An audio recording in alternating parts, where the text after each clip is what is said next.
out my V shape again.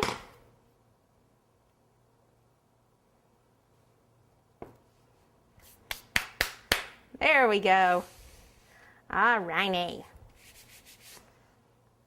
Okay, now this part here needs to just kind of come out a little bit. So, let's see here.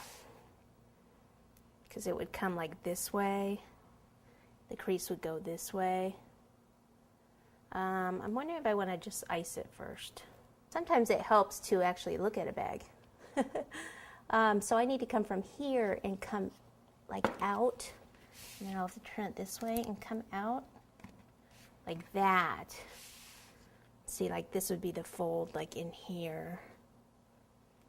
Kind of hard to get in here with this. I maybe should have done that before I put the rest of this cake on, but I think that'll work. I think it will. All right, other side, and then we can ice it. So from here, kind of out here, and then come out a bit.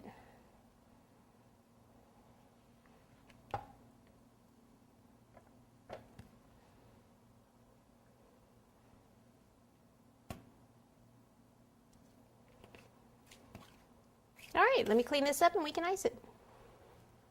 I figure we may as well put these extra supports in it before I put it on the turntable and ice it. So I've used the pencil sharpener and sharpened the ends of 2 dowels, and this is going to keep it from tipping over. And then it just needs to go somewhere right below the cake line here. So just cut some off.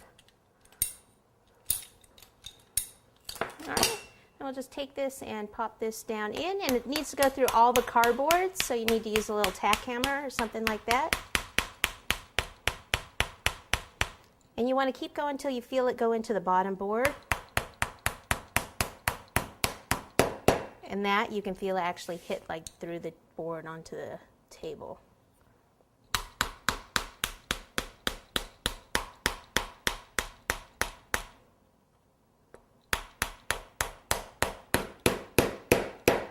Okay, you can hear the different sound. All right, so now I can go ahead and pop it on my turntable and just ice it with buttercream.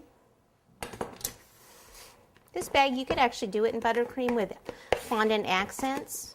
I'm going to do it all in fondant, but you could, like this part could be, I'm going to do yellow bag with orange stripes, so you could do yellow buttercream right here at this point, and that would work nicely. Here, I'll go over on this side. I think it might be better for you to see.